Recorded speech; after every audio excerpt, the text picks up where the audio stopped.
Welcome to Spotlight on Cares on Soar Sound. Today we're sharing the voices of people whose lives are shaped by caring. These are the family members, friends, neighbours and loved ones who provide support every day, often without payment, recognition or even thinking of themselves as carers. Across Leicester, Leicestershire and Rutland, thousands of people help others with appointments, medication, transport, personal care, emotional support and everyday tasks that many of us take for granted. Yet many carers tell us they feel invisible. Some only discover years later that support is available to them. In this programme, you'll hear from people with very different experiences. Some care for elderly parents or partners, some support autistic family members, some have cared through serious illness, dementia, mental health challenges and end-of-life care. Others are carers while managing disabilities and health conditions of their own. Their stories reveal common themes: the challenge of balancing caring with work and family life, the importance of emotional support, the difficulty of navigating services, and the value of being recognised and listened to. As Leicester City Council's Carers Conference takes place on the 10th of June 2026, these conversations offer an opportunity to reflect on the contribution unpaid carers make to our communities and to consider how health services, social care organisations, employers, community groups and neighbours can better support them. Most important, these are stories about people who care, people who give their time, energy and compassion to others, and people whose own well-being matters too. This is Spotlight on Care on Soar Sound. So let's start off. Tell us who you are and where are we? Hello, Rob. My name's Mary. We're today in the Age UK building, and I'm here to chat to you because I'm a multiple carer and I myself use adult social care. So what does that involve for you? It's a number of things. I'm as well as my own health conditions and the fact that I'm in a wheelchair, I was also the main carer for my father. He did have carers come into the house from an agency, but the day-to-day running of my dad's medication and his illnesses and getting him to appointments, that all fell to me. Sadly, my dad passed away last year, but even after that, there was things that still needed sorting. I'm also a carer for my 31-year-old son he's autistic, and that's a different set of caring responsibilities. What would you say are the kind of main challenges that you face? Oh, goodness. I think recognition as a carer. I think the fact that my opinion is valid, but also the fact that organisations, health, adult social care won't let me speak on his behalf unless he's actually wrote a letter to say on this occasion Mum can speak on my behalf, and that's difficult. If my dad had got an infection or something, the only way we got through the whole challenges with my father was to actually get a legal document, a legal power of attorney, which actually carried much more weight than me being his carer. And that shouldn't be so. It just adds another layer of complexity and financial burden to the whole caring responsibility.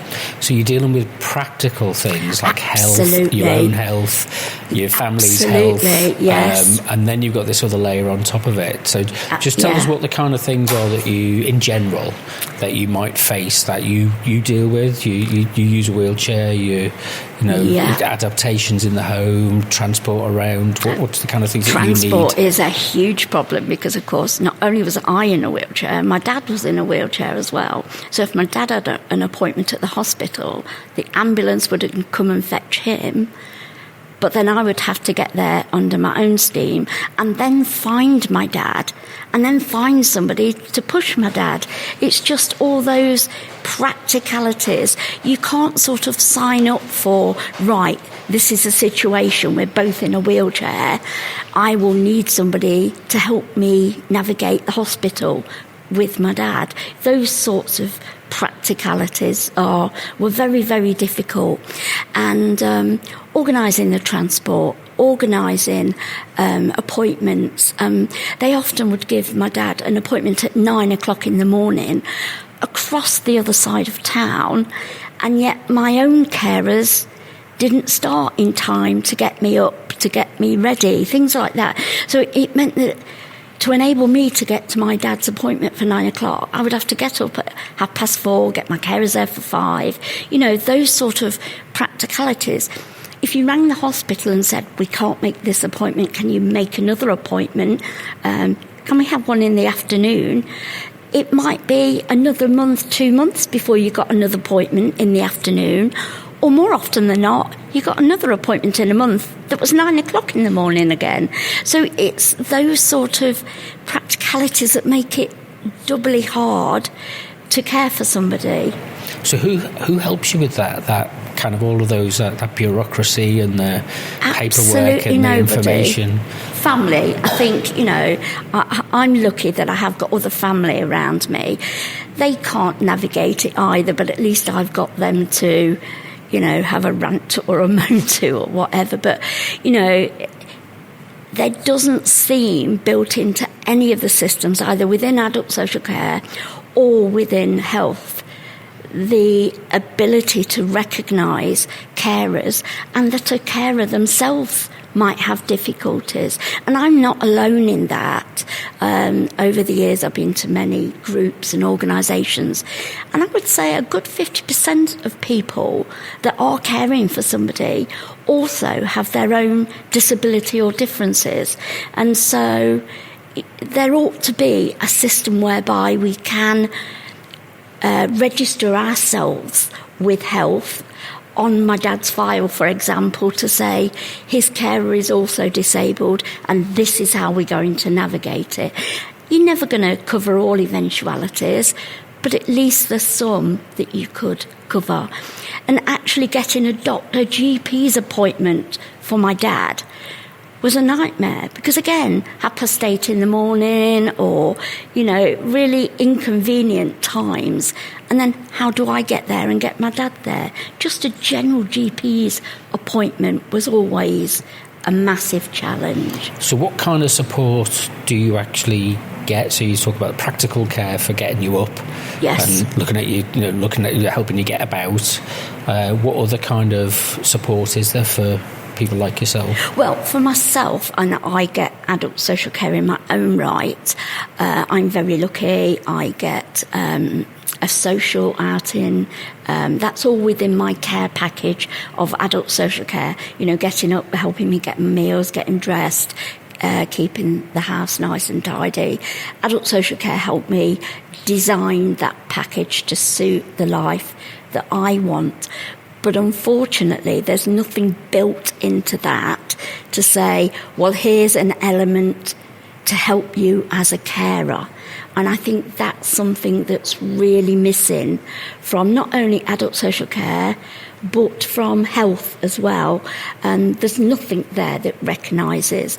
The only good thing is that if you're a member of Age UK's carers passport, if you go to the hospital wearing that, they will recognise you then as that person's carer, and that can be quite useful. So I would recommend people to at least register for that. It helps you navigate when you get to the hospital. Nurses will let you go in with the person that you're caring for if you've got your little passport with you. And so that's very useful. Who do you tend to turn to for advice? Family, mainly. And where do they get their information from? Well, Google, of course. You Google a lot. There's a lot of information to support carers online, but it's only information. It's not anything that's tangible. There's nothing where you can get super transport from, or it's just navigating the whole thing. Age UK can talk you through things. If you ring them up, they're very good. They'll say, well, what about this? And they'll help you preempt some problems. But really, there's nothing in place to help carers navigate any of these systems. You've just got to work your way through it. So if you had a message for people who are listening to this conversation, what would it be? I would say you're worth it. Don't feel that you're doing a bad job just because you can't sort it out. It's the system and the way that health and social care work that are barriers to what you're doing. You're doing a really good job, but register with Age UK, get a passport, and wherever possible, you can register with your own GP as a carer, and you can then have an appointment with your doctor's surgery as a carer. Unfortunately, at the minute, you can't register as a carer at the surgery of the person you're caring for, which is a bit difficult. If you could, at least you might be able to book their appointments. But there was one other thing I've just thought of, Rob, but it's just gone out of my head. So, what's your question? What would people listening to this, either individuals who are experiencing care or people who are providing it? Right.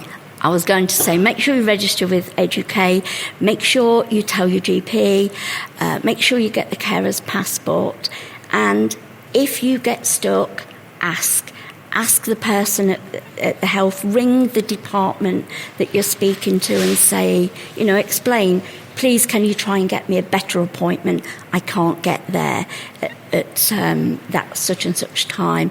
They don't always help, but if we don't keep asking, it's not going to change, is it? So, tell us a bit about yourself. Yes, I am a carer from Asian background. Caring for relatives for many years, and still caring someone as well. What does that involve? In the past, I was caring for a person who was elderly, but same time she had many other issues as well. So my caring role was A to Z. Everything was involved really in it, including like taking her to the hospital, doctors, shopping, cooking for her, bathing. A to Z, everything was involving in that. Sadly, she passed away just a year and a half ago. And my current role is even more work because he's a gentleman and he cannot speak much English. Same role. Got to ring for the doctors, go to take him to the hospital, shopping, everything. And nowadays, because this surgery, going to doctors and surgery or hospital is getting difficult. Getting basic appointment, you have to fill the form, and the person cannot speak English, so I have to ask him a couple of times, and has got other difficulties. It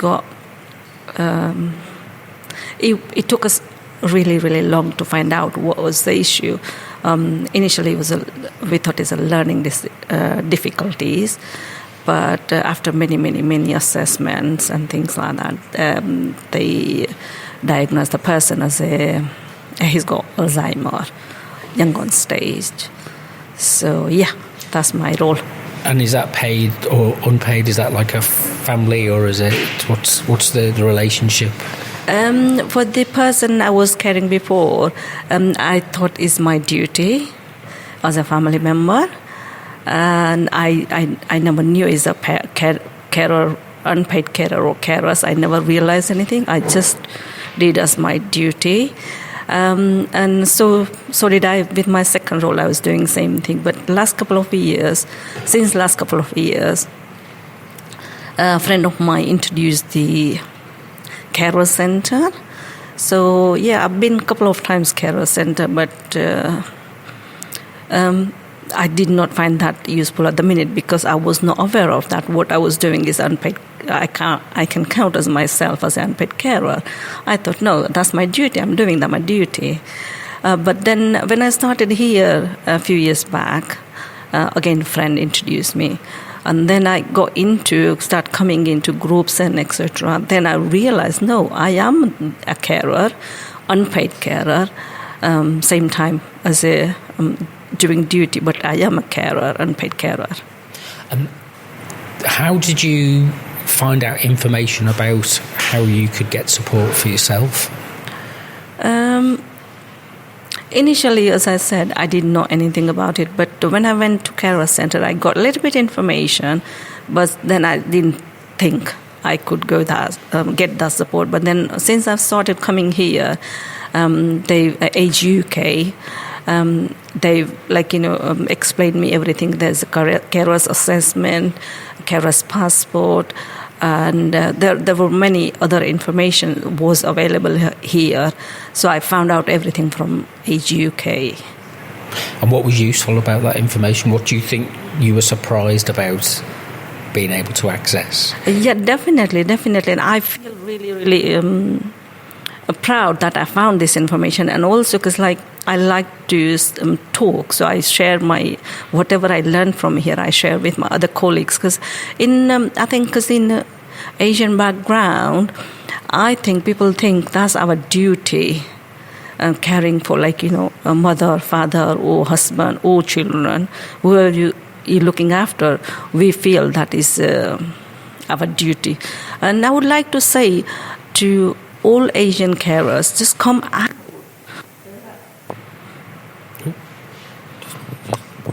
Try it again. There is support available in all different languages. Please look after yourself and come out. Go to Age UK or go to local libraries. There are plenty of support and information available. So yeah, I would request all Asian carers, or whoever's not coming out, just come out and get information. Do not struggle, because I have struggled myself a lot. I am disabled myself now. Because of my caring role and all other duties, I keep carrying myself and didn't get any support. But now I know, so even though I'm disabled and looking after someone, a family member, still I am very active and very happy with the Age UK provided support. Do you think if you'd have been able to access better quality stories about people's care experience as a provider or as a receiver of care, do you think it would have helped you to understand it better? Definitely. Obviously, professional support was there available, but when you come to the groups, you find out for other carers who is in the group. So you learn from each other, and you get so much benefit for coming out. Not just only professional support, but you get social support, emotional, all kind of support you get. Sometimes a group can reinforce incorrect information, and you need somebody from outside to kind of let you know, hang on a minute, this is like you say with coming to Age UK, it's an external. What do you think that's like for people from the Asian community, because there's a strong community bonds, strong focus on family, and stepping outside of that is sometimes more difficult? It is not only difficult, it is challenging. Coming out, that was the challenge for myself. So yeah, coming out is challenging. But I think nowadays you get lots of information on social media, Google it and things like that. But stepping out of the house, that is really a big step. Also, because at the minute, because I have started volunteering just only once a week with other volunteers, where we the group called is befriending group. So if you're feeling lonely or if you need any kind of support, we don't exactly support you, but we guide you where to go. So yeah, definitely you get all kind of support. How important is it to have the support for you as well as the support for the person that you're caring about? Yeah, definitely, because you don't know what you're doing. So if you know, you get support, so you get the correct support.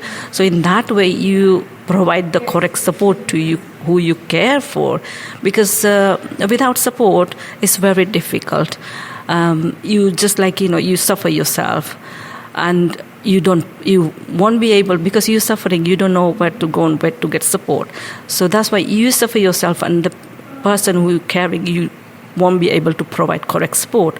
So it's really important to get correct support, and having done the carer's assessment, so then they will be able to support you, whatever appropriate support you required.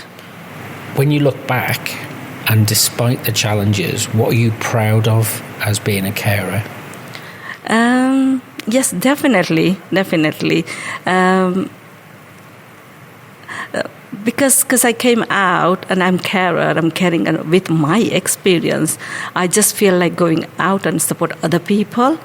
So yeah, definitely proud, because if I was in the house, I won't be able to do anything. Because I stepped out, I've learned so much things. So I'm providing correct support.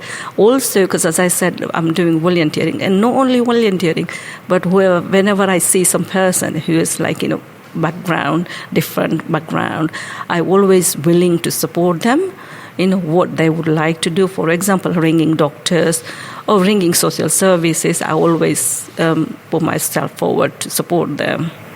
And if somebody's listening to your conversation and your testimony, what would you want them to take away from it? Yes, definitely. One thing I would like Asian background carers, please do come out. There is support available. You could start with carers assessment. Come to the Age UK and ask for support. So you can start with carers assessment, and then you will take it from there. But please, come out. There is plenty of support available. You're listening to Spotlight on Care on Soar Sound. So far, we've heard from carers whose experiences are very different, but whose stories share some common themes. Many people do not initially recognise themselves as carers. They see what they do as part of being a husband, wife, parent, son, daughter, grandchild, friend, or neighbour. Yet the responsibilities they carry can be extensive, involving appointments, medication, transport, advocacy, emotional support, and practical day-to-day care. We've also heard how many carers face barriers in accessing information and support. For some, it took years before they discovered what help was available. Others described the challenge of navigating health and social care systems while managing their own health, conditions, and responsibilities. One message is emerging very clearly. Caring is often hidden, but carers themselves need support if they are to continue supporting others. If you'd like more information about support available locally, Leicester City Council provides information about carers' rights, assessment and care services, while Age UK Leicestershire and Rutland offers free support through Leicester's Carers Support Service, including advice, information, wellbeing activities, carers groups and one-to-one support. So do you want to tell us a little bit about your experience with care and what your experience has been like, what your journey's been like? Well, my journey's been difficult because I didn't know about this caring support thing until about 16 years later when I found out about this caring thing. My husband was ill and I didn't know about all these services at that time. I only found out in his last 2 years, I found out that we've got a caring support thing. So you had a long-term experience of looking after your husband? Yeah. But you didn't get any assistance I didn't from know. anybody? I didn't know anything about this. Do you understand what I'm trying to say to you?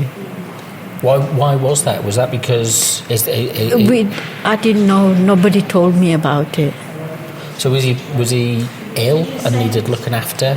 Yes, he had a major operation in 2005, and he's been in hospital for 6 months that time, and after that he was not very well. So nobody in the hospital or nobody in the GP asked you about care? No.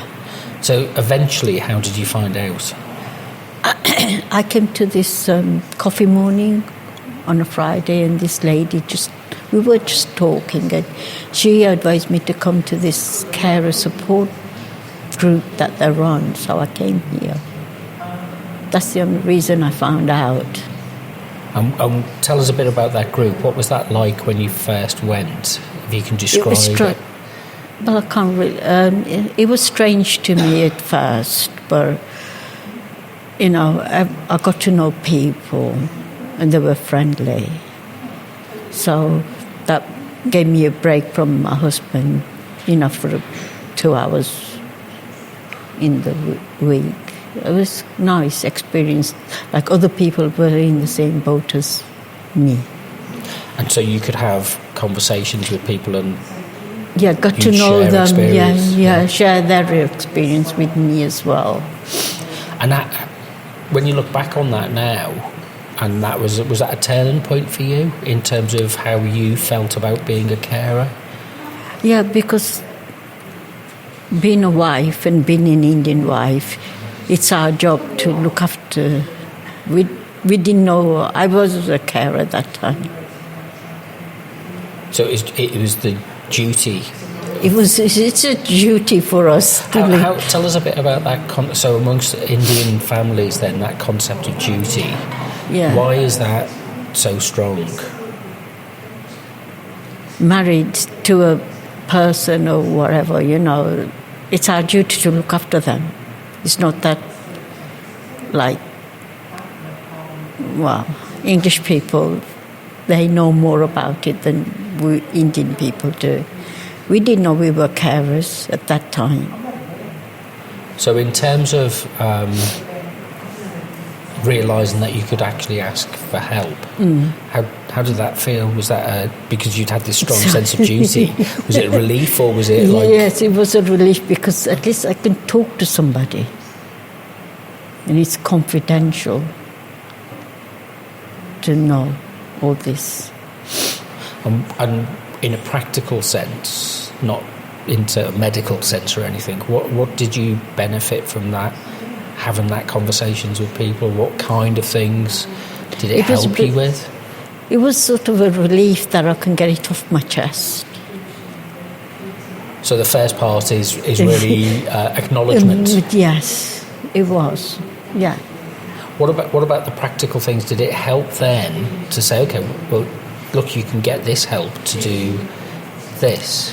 Yeah. Like you can get taxis somewhere, or you can get an appointment in a different way. Was there a practical thing that it made a difference to? Not really, because my son was living with me, so he helped me a lot as well. So if I was down, he would take over and I could go out for a while and things like that. So for you, the importance was not necessarily the practical, but the emotional support. Yes. Yeah. And so if somebody like you those years ago were listening to a conversation like this now, what would you want them to hear? What would be your message to them about that? Just go out there and find out about all this information that they can get from social workers. At that time, we didn't have anything like that, because I didn't even know anything about this caring thing. Now, did you have to find the information, or did the information come to you? No, the information came from this support group. It was a support group that helped me along. So the key for this is be part of a support group. Yeah. And what was it? How did that feeling when you walk through a door and it feels like you're crossing a barrier or a bridge? What got you into the room? Was it somebody that you knew, or was it just... I didn't know anything. A friend of mine, I went to this coffee morning and this lady, she says, why don't you come here and try it out, see how you feel. And the manager was very nice. She was kind to me and spoke to me.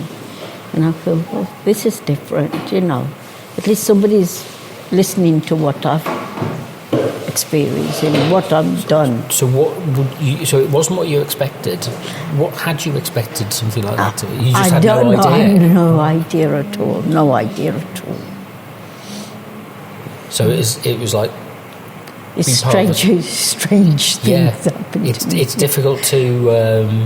It's difficult for me to explain to you how it all came across. Do you get support in other places? Is it like, are you involved in other groups, or had you been involved in other groups? No, this was the first group. Right, because caring can put you off, when somebody becomes ill, they get cut off from their social network. You're maybe not able to go to the temple, or you can't go to the same shops that you used to go to, or, celebrate family occasions in the same way, because it's a dangerous isolation. Yes. So, and particularly when you look, I'm thinking back to my mum's experiences when my dad was ill. It's a very isolating experience for that carer. Yeah. And the social network. You can't go out to visit the people. You have to be in the house, so you can't go shopping or things like that. And would you say you've got a social network now? Yeah. And how do you look at it differently than maybe you would have looked at it in the past? Because when you're younger, you kind of think, you're just going to breeze through life. You just go from one thing to the next, and then something happens, and it's like you have to think twice about things. Yeah. So what do you value now about that social contact? Those people that you meet up with? It's nice to meet people, but sometimes you feel you're not involved in their social life or anything, because everybody's moved on a lot. Nobody visits people anymore. We don't want to get into that. I don't know how to explain. In that thing that, I'd rather be, go out for a walk, go to the park. We all live very separate lives these days. And yes, you don't have those connections, whether it's family or neighbours. Yeah. So, and that's something that's changed in the last 20 years. You might know about it as well. You can't just. At earlier days, you can just knock on somebody's door and you can say, hi, how are you? And they'll let's come inside and that. That's not the thing now. You have to ring up before you can go to anybody's house. To make an appointment.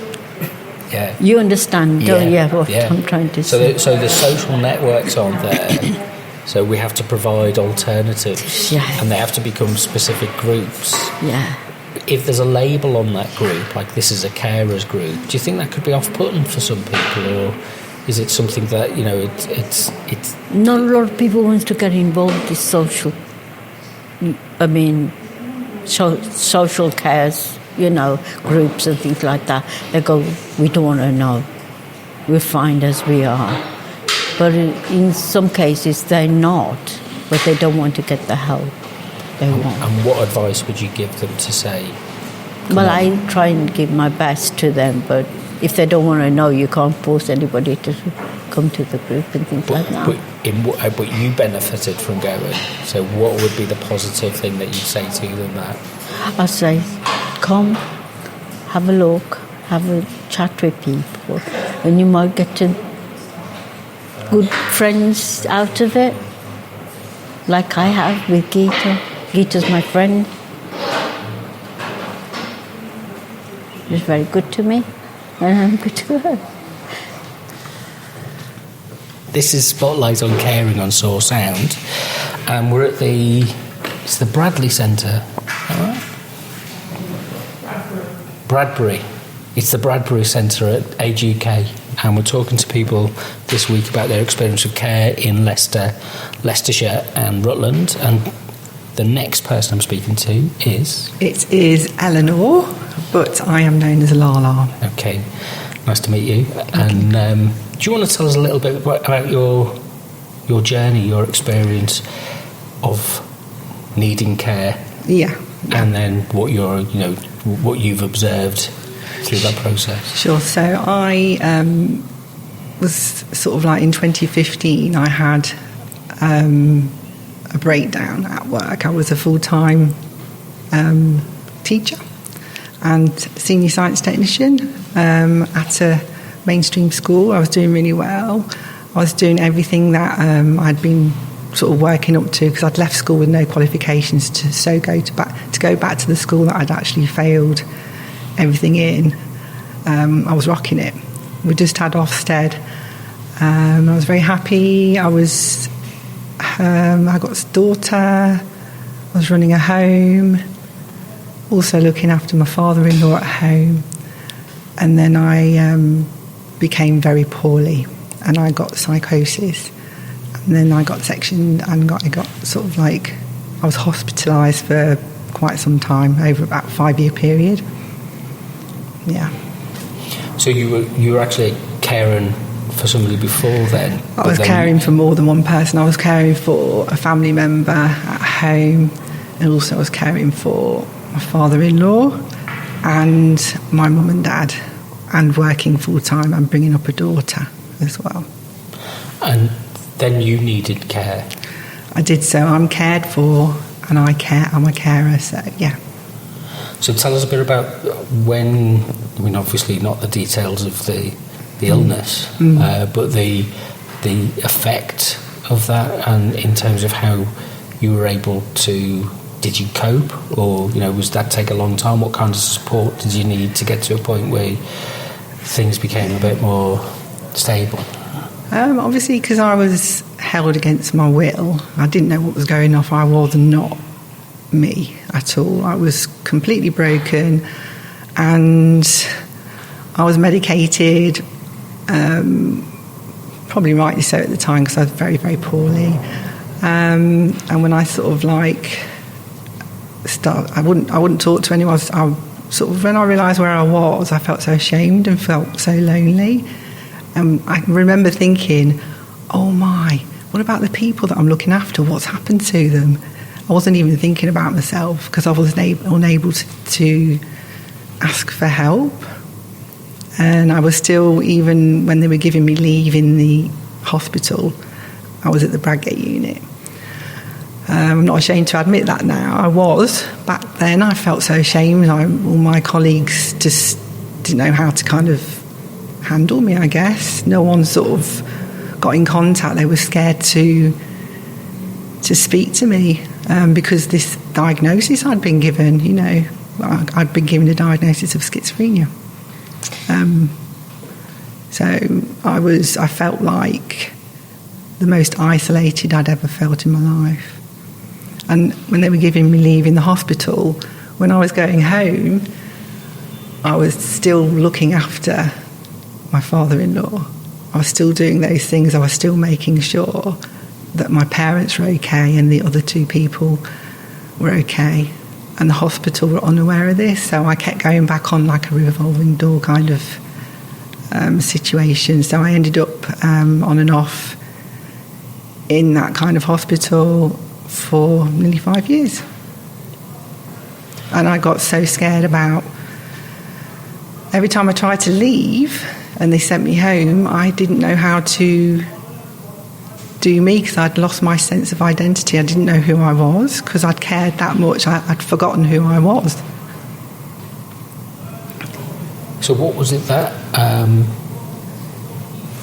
got you the support that you needed? How did you didn't solve this by yourself? No, I tried to. I wouldn't admit I was poorly. I refused. I was like non-compliant with my medication. So in the end, they did what they do. They call it depot. They medicate you without you have to be medicated.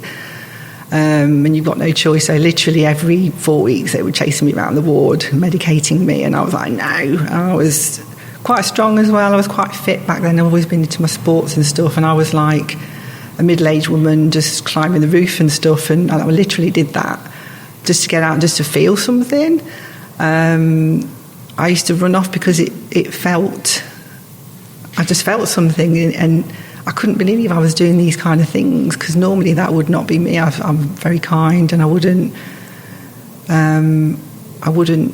do that normally, but I found myself feeling quite excited about the next time I could sort of escape, and it became like this thing, and it's because I felt something.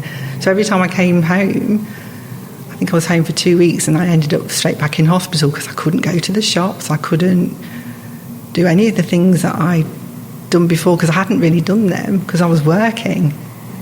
You know, my husband was getting the shopping. I wasn't doing any of those things. I was just working, going home, helping people, lots of people, and then going to work, not really doing anything for myself. And it sounds like that's the kind of thing that you can't really cope with within the family, the close-knit family. It's too much. It's too close, I suppose, is the only word I can come up with. It's too immediate for people to. You need some medical support, which is outside of that. Yeah, I think the medication didn't work for me. It made me feel poorly. I was very sensitive to medications, and I just didn't like taking them because I didn't feel anything, and I just wanted to feel something. And for me, they weren't really helping, or I didn't think they were at the time.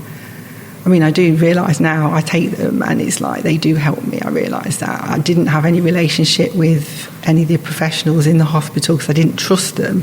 I became paranoid, which, sort of like made that diagnosis that I had at the time of schizophrenia even more apparent. So it just stuck, but it's not what I had. It was care restraint. Because that sounds like it could be like an endless loop. Yeah. How did you get out of that loop? Was there a person and an organisation, a moment? Yeah, there was a comedian that came into the hospital, and he was doing a workshop. His name was Rob G.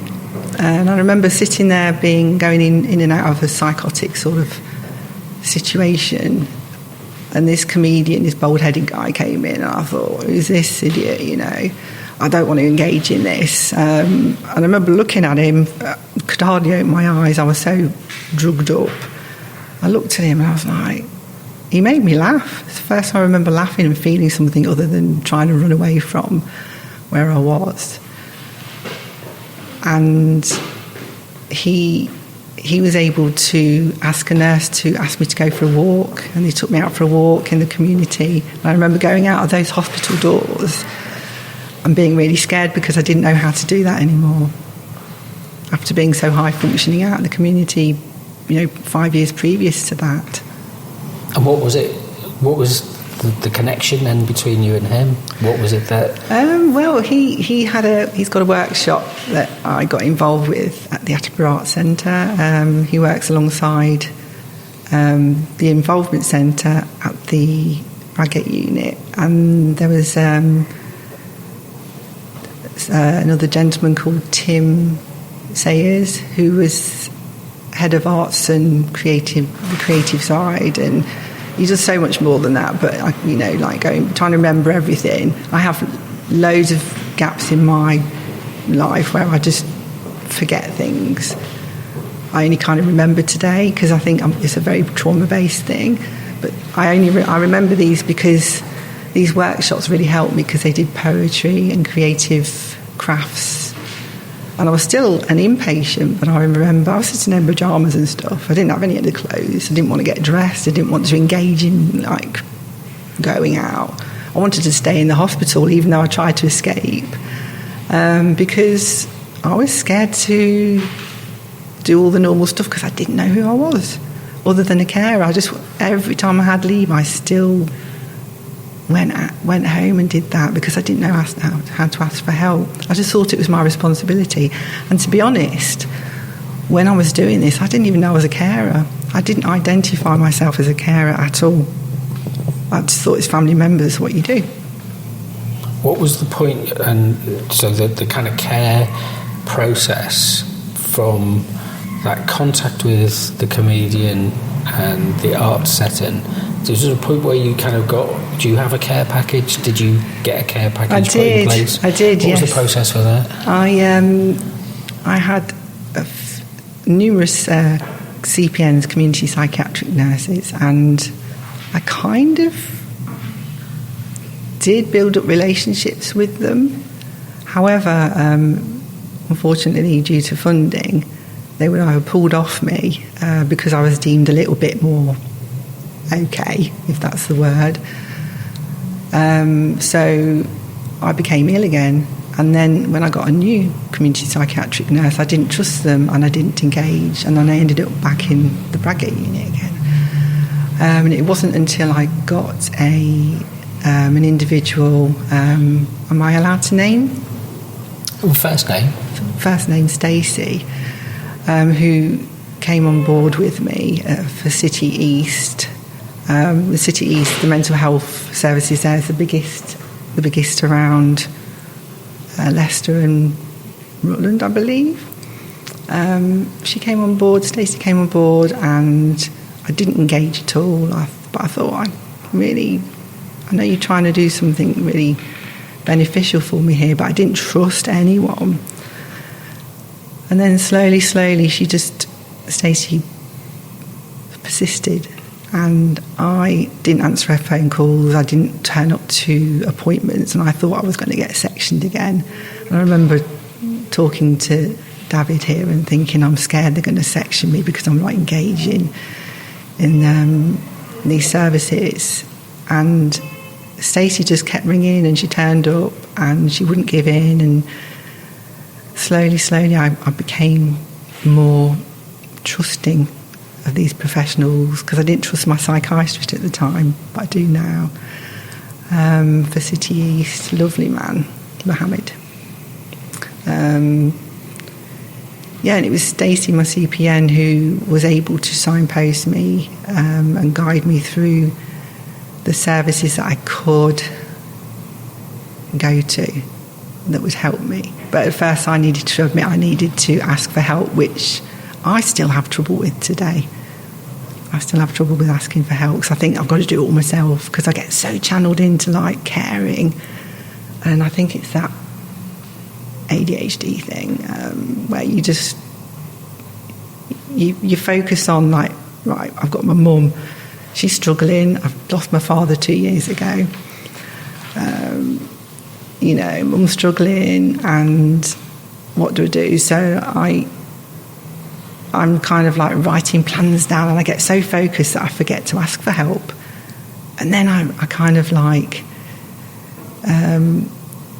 sort of wait for David to come, really, or Stacey to ring and say, look, you need to ask for help. So I get a lot. I've got a social worker as well, so I've got a lot of people that are helping me now, and I'm happy that that's happening, because if I didn't have these people, I'd be back in the system again, for sure. If somebody was listening to this and you could say to them that the hardest thing is asking for help, what would you say was the best way that you overcame that? I think it's to do with personalities, isn't it? It's because of the way I was, I didn't realise that I could ask for help. Even from being knee-high to a grasshopper, I never thought that was an option. I was always brought up to be you sort it out, you get it done properly, do the job well, bing, bang, bosh. And it's what would I say to people to ask for help? I think until you're in that situation and you have that breakdown, I think you don't realise that you need it. And when you're caring for family, because they're family, you just think it's what you need to do. You think that it's your duty. You love these people and you know them, so you think you're the only people that can help. But there's other people out there that can help. I mean, services like Age UK are awesome. You can walk in here, there's leaflets, there's the lovely staff, but it's knowing in your mind, it's knowing to do that in yourself as an individual. Because if you're just ploughing through things and it's all behind closed doors, it's not going to work. And this is where like these emergency support plans come in, and these kind of like leaflets that go out, and the media putting it out there and just saying, look, there is help out there, and signposting people and going out into the communities and asking anyone if they need help. But you've got to want it first. And I think it took that breakdown for me to actually realise that I'm going to start asking for help. You're involved at the design of the emergency support package, is that right? Yeah, I have been. What have you contributed to that? I've been in and out of this project for, is it project, would you say? Yeah. Yeah, for quite some time now, and I've always been able to come back on board. I've had a few dips where I've not turned up because of my mental health or my carers' duties, but I've always been welcomed back on board and always kind of like updated. Now we've got this wonderful emergency support plan, and I could have done with this with my parents at the time, because when my father was getting really poor, he had cancer, stage 4 cancer, nursed him at home. I just kind of turned up every day. I didn't really I'm doing it again. I didn't really do a lot. I did, but Mum did it all, really. And then I'd turn up with this lovely gentleman here, my PA, and it took for someone else to say, you know, we need to do this and this. But if I had this emergency support plan, it would have helped, because when I had to ring for Dad when he was poorly and he was in pain, or I was not in the house, Mum didn't know what to do if she had to call the emergency services, because my mum isn't able to read. She never learnt to read. She couldn't read medication packages. I couldn't always be there. I'm doing all sorts of other things as well, all caring duties. I'm trying to look after my own mental health as well. If I had this set up, the emergency support plan, it would have saved a lot of time. I'm ringing like the GP services for Dad. I'm also ringing the GP services for Mum, because Mum's having a breakdown and she's actually going through early stages of dementia at the time. I didn't know that. I couldn't identify that.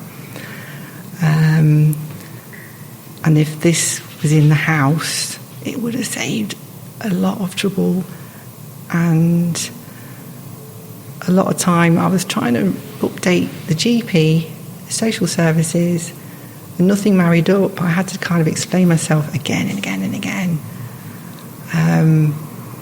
But with this new support plan, it would have saved me a lot of time and effort. So are you pleased that you got involved with it? I did. I'm very pleased. I think it's been needed for a long time, hasn't it?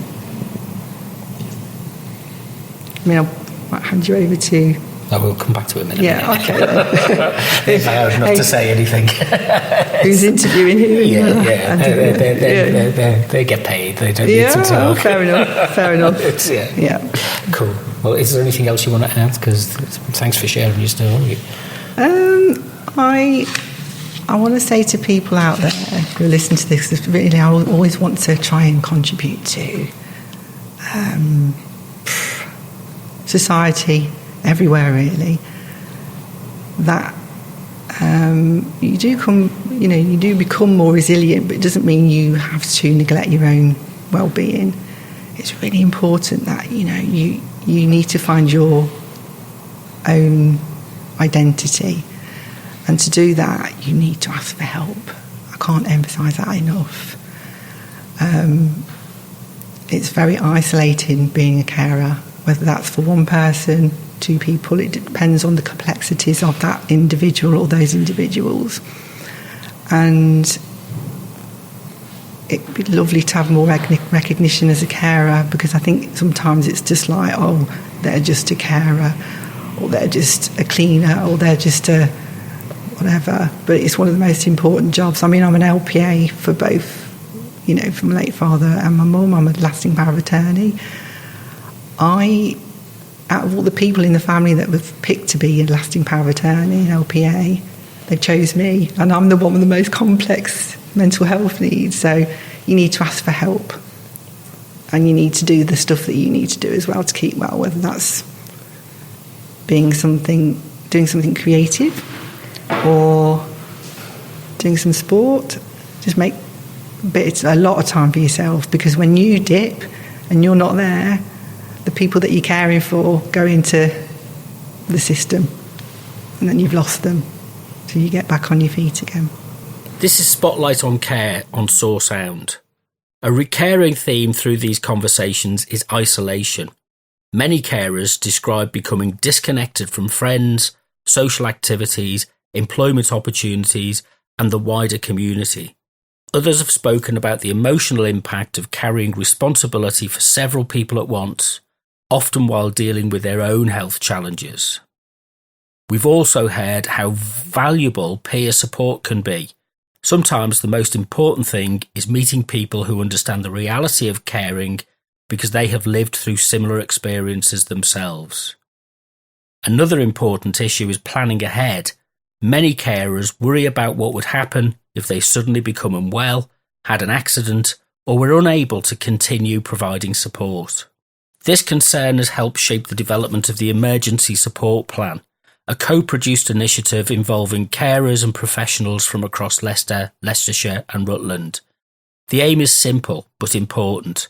It provides key information about the person being cared for, their needs, routines, medications, preferences and important contacts, so that if a carer is suddenly unavailable, somebody else can step in quickly and safely. The plan is designed to reduce uncertainty, improve continuity of care, and give carers greater peace of mind. Information about carer support services, carers assessments, carers passports, and emergency planning can be accessed through Leicester City Council and local carers organisations across the city, county, and Rutland. So, who are you? First name, and tell us what your kind of involvement was with the care experience. Whenever? Okay, so my name is Raj, and I've been an unpaid carer for over 50 years. So I started out looking after my mum, who had physical and mental health problems, and my younger sibling. And as the years went on, sort of that continued to happen all through my education. And that was an interesting experience. I'm really passionate about young carers because my experience in the education system as a young carer was really, really tough. I was getting detentions and sanctions and all sorts of things because I might be late or I might not get the work done in time or to the quality that they expected me to be able to achieve. But my priority was my mum was a single mum. You know, there would be an emergency at home and I'd be dealing with that, and her being alive or being well or being mobile was my priority. And I'd just be exhausted. School was my sanctuary and my sort of stability. But the support in school back then was not very, very good. It's sort of improving now. People are now recognising that young carers are part of the vulnerable pupil population, and they are supposed to be identifying and supporting carers more. So my children were young carers as well. And they had an opportunity to go and join a young carers support group through the service from Bernardo's, which we used to have in the city. Unfortunately, we don't have that in the city now, so there is a gap there.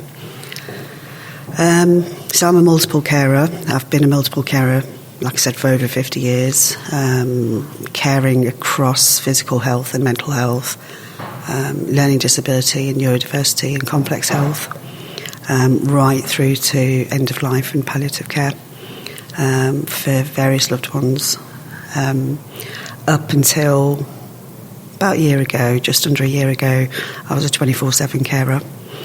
That is no longer the case. I'm more of a part-time carer now, which is it changes your world as a carer because your identity completely changes. Your social ability to be able to connect and maintain social life changes a lot. And I found that over the years, the more demanding my carer role was and the time it needed, which became 24/7, the more isolated I got emotionally and socially as well. I had people I class as friends, but over time, the meetups and the connections and asking for help, it just dwindles. They sort of don't check in because they think, well, you're always busy anyway, I'm never going to get to see you. So that becomes quite a challenge to deal with. I'm a single parent myself with my own disabilities. And, excuse me for my voice can be affected with one of my conditions. One of my conditions is long COVID, and it did affect my health, my voice. So I apologise for that. So I'm as a single parent with my own disabilities, I'm sort of juggling, looking after, my children are now in their 20s, but I was looking after 4 children and my partner and travelling across town to look after my mum at one stage as well. And in recent years, I've been looking after although I was divorced from my children's father, I was supporting my in-laws as well, my parents-in-law, and we lost my ex-mum-in-law, so I helped nurse her through to end of life with their dementia, and I support my ex-father-in-law still where I can, as I can. So it does. I had a good career going. I had an opportunity to sort of, excel in my chosen career, but I found over time I had to cut down the hours to the extent that it became unattainable to actually unsustainable to be able to do that. So I actually ended up having to just be at home because a lot of my time was going to hospitals, going to appointments, doing the care, doing the admin, doing the medications, all of the practical tasks that were required of me, as well as having to sort of maintain and try and maintain my own sort of home and garden and other life. But you can't go to work full time and give the best at work if you're having to do 5 laundry loads a day and be on obs through the night and do personal care and be the emotional support and be the advocate at appointments with consultants or social care or other services that are involved, and be that voice for your loved ones when you're talking on their behalf to get the best support and service for them. I have had many occasions where I've had to go across to 3 different hospitals in one day because my daughter's been in one hospital, my partner's been in another, my mum's been in another. So it's exhausting trying to juggle not just being the advocate and making sure that they are heard and I'm involved as a partner in care to support any decisions made and treatment and seeing what we can do on discharge and how we can support them at home with the treatment plans decided. But also communicating their needs and challenges and struggles if they are not in a position to either remember or to share themselves with the clinical professionals, and the same with social care, being that mouthpiece for them.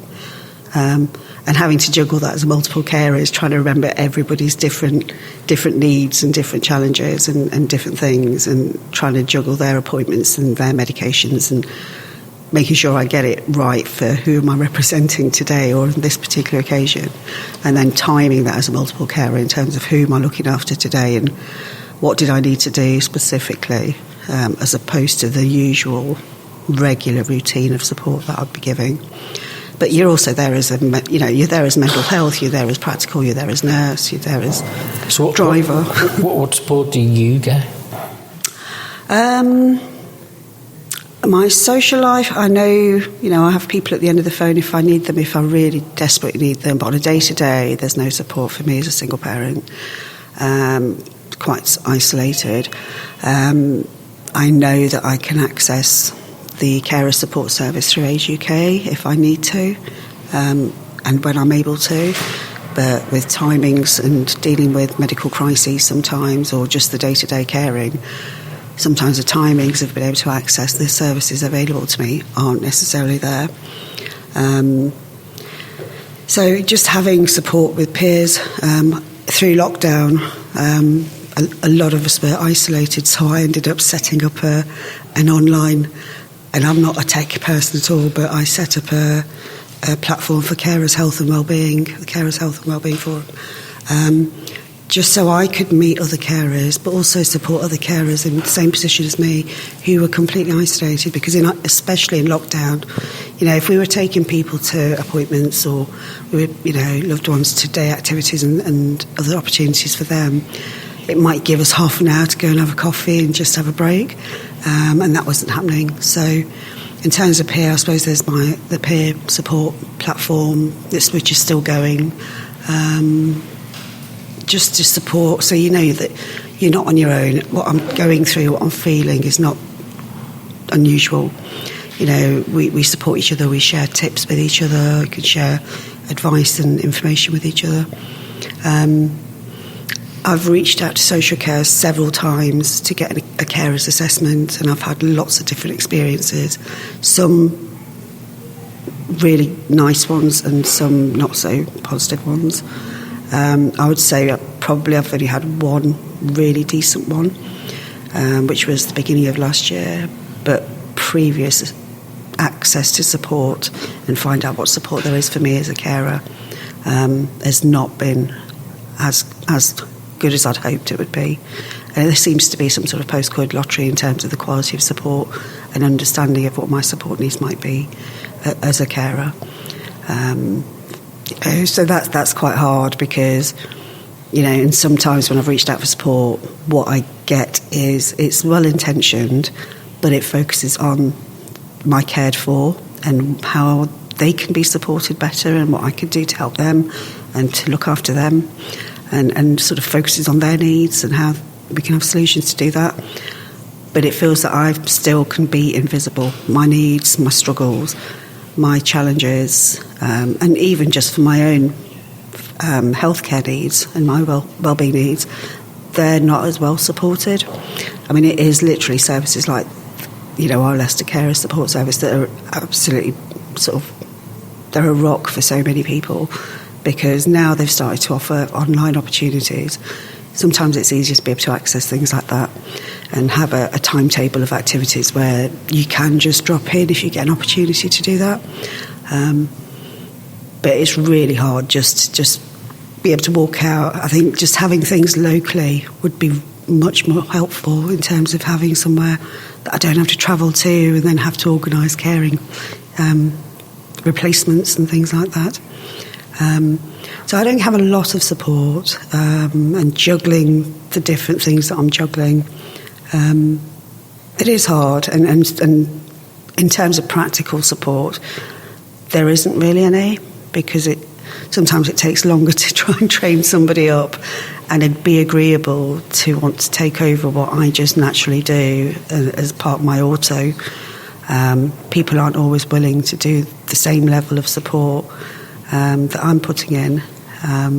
So it can be really hard to get the quality of support for me to be able to get out and have a break, for me to be able to go out and do something I'd like to do. But also in terms of poverty, I've been thrown straight into poverty because of my role over time. When I was working full-time, I had a pretty good job, I had a good role.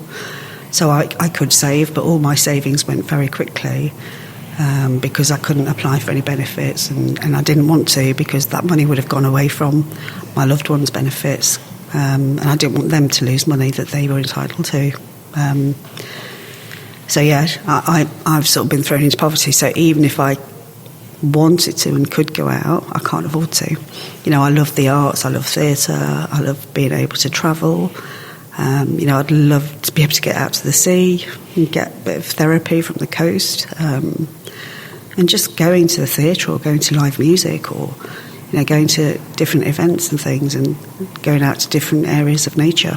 I'd love to do that, but I can't afford it, practically or financially.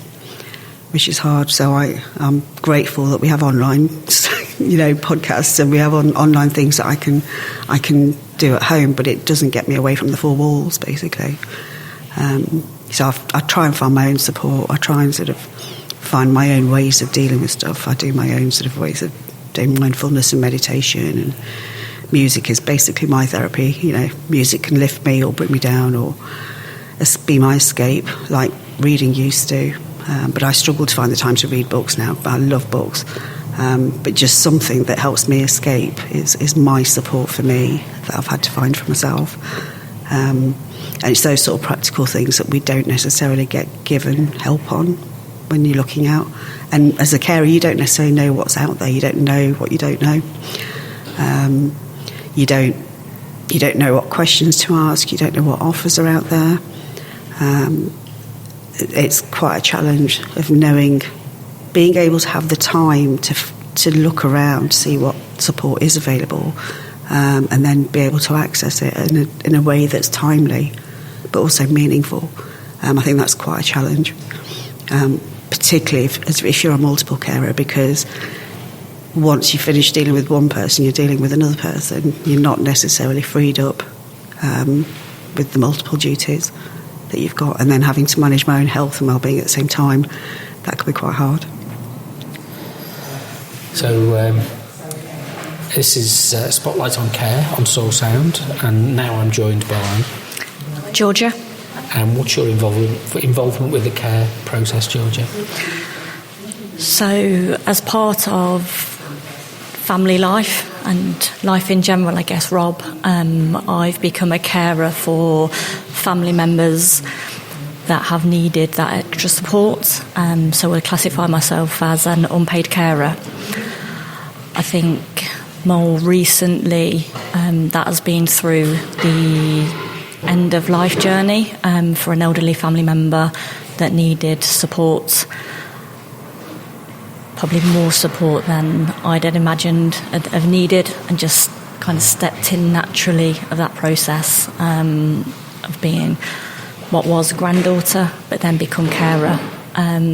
Naturally over time of how things change, I don't think I realised at the time that I was classed as a carer, an unpaid carer of what I was doing. I just thought it was something that, as granddaughter, that's what I should be doing, or should be there to support that person. But it's only when you speak with other people that you realise that actually you are in that caring role, and often doing more than what that relationship probably was before, which can change that relationship. And it can be difficult. It can be difficult. Do you find is age, and you're younger than everybody else I've spoken to for this? Is that an issue in terms of people's expectations about the sense of who and what is involved in, who's involved in care and what's involved in care? Not necessarily from my perspective, but I guess from others that, as outsiders I've spoken to, probably get that sense of people thinking, is it your role to be there, being that caring person, of fulfilling those duties for family members? But at the same time, I don't see it as once you reach a certain age that's what you become. I think naturally families evolve into becoming carers as maybe loved ones go through their life journey, and we're probably seeing that more and more as people across the city and families are living longer, have different care needs, that different family members naturally just become a carer. But it could be at any age. There's often people that are young carers that are supporting siblings, parents, grandparents around the city. But I think if people do consider who is a carer, maybe they do think of an older person caring for an even elderly person. But that is not true of what is actually out there and people doing caring roles. It can be at any age, and it could be for anybody at any age. But I think from my own experience of where do I go for support as somebody in their 30s, caring for family members, trying to manage my own family life, my own work life, and being a carer, what other support is out there potentially for younger people that are carers, and even younger people than me that are caring for loved ones or family and friends.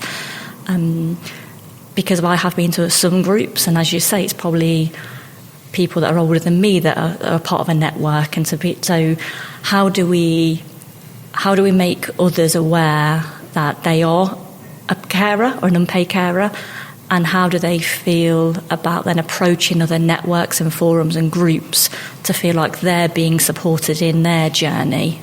Because of, I think from a personal reflection, I often put the person that I care for at the heart of what I'm doing, and it's only then when other people say to me, if I'm probably getting to breaking point, that maybe you need to take a step back, because unless you're feeling supported and at your best, you're not then able to support and help other people. And it's often then that wider network of other people that we need that from. But as you just said, if you feel that you're going into an environment or looking for support and don't feel as though you can see that reflection of others, do you then shy away from that? And I think that has probably been what my experience has been. So what have you found, and what have you been able to access, and how has it helped? I think looking online, in particularly from my perspective, to look for other groups of what's out there, speaking with colleagues when I'm at work, of knowing what support's available, going to support hubs, and there's various hubs around the city and probably across the county and wider areas for other people as well, of having an opportunity to go somewhere quite informally. So that is an opportunity to talk to people, but also feels like a bit of a step away from that caring role when you're in the midst of doing that, but being able to then have that short breakaway and talk to other people that are going through similar journeys, to know that you're not the only one going through that. Because sometimes it can feel, when you're in the midst of caring, particularly for somebody, in my recent experience at the end of life, you feel that sometimes you're on your own doing that. But it's not. It's a life journey that lots of other people are experiencing or have experienced, and it kind of doesn't get talked about much. No. We talk about what we can get out of things, but we don't talk about the things that how we care for things, and what we care for. We tends to be what we can take from something. How do you in terms of interacting with colleagues and peers? How do you find people's perceptions of you as a younger carer in that way? I think it's positive. I think it's good of recognition of being able to talk with people, and that conversation often normally feeling like it's probably just part of natural conversation when you're in the office and saying how things are going and what's been there, of offloading a little bit sometimes, but in a normal setting, so that what you're saying to other people and their inputs is that you're then able to think, actually, it's day-to-day life, and you're not feeling like you're being singled out or having to go to a particular place to feel like you're part of, even though that is absolutely important, and I still do that in life. But when you're in the day-to-day of work, just chatting to other people about what things are going on and how things are is really important. And I think that having that normality of being able to work alongside caring, which sometimes can be difficult, but the flexibility of organisations that recognise people are carers and unpaid carers, that can have an impact, but still turning up to work, being able to talk about it flexibly, is a way that people can still feel supported and still feel that they've got their independence as a carer, whilst they're also supporting a loved one or a friend through their journey. And what's your coping mechanism? What advice would you give somebody listening to this as to having good coping mechanisms? Have you tried many different things, or is it still in a work in progress? Maybe a bit of both, actually, Rob. I think taking time out yourself, I think, is really important. I think when you are caring for people,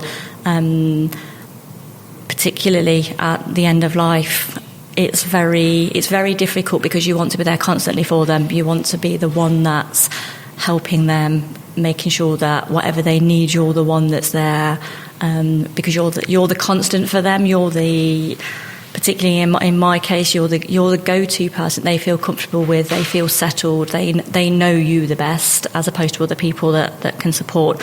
But you need to recognise that you can only be there for them if you're at your best yourself. So that often requires you to take a step back sometimes and allow and be willing to accept support from other people as well, so that you are able to be there for the people that you care for. And even though guilt sometimes steps in with that, it's that separation and boundaries of knowing that yes, you are a carer, yes, it's important of what you're doing, but you are still able to live a life as well. And even though there may be, through the journey, times where caring becomes the main thing day in, day out for periods, there may then be other times where there's support available that you can take that step back and go off and do breaks or go into work and then come back to it, which allows you then hopefully to be at your best, to be making sure that the person that you're caring for is okay, and that you ultimately are okay. Tell us who you are and tell us what your involvement is with the care process. So my name's Ross. I'm basically a project manager at Leicester City Council, and I've been involved in a project to co-produce the emergency support plan for over 18 months or so now. And what's that involved? So the co-production has involved getting people with lived experiences together with professionals to talk about the emergency support plan, why it's necessary, what we want in it, how we're going to use it, etc. And what's that process brought out? What's gone into the emergency support plan model or framework? Well, what it's brought out is a co-produced emergency support plan that is that will be available for carers, unpaid carers across Leicestershire, Leicester City and Rutland County to complete and keep in a safe place, so that in the event they're unable to provide support for their loved ones, there's some information somewhere that someone can come in, pick up and continue to provide that support for them. And what the co-production process has enabled us to do is speaking to professionals and people and carers, we make sure that information in that plan is the information that we need and the carers want. And what kind of challenges has the process of talking with people and doing that co-production brought out that's changed yours and your colleagues' perception of how this might work?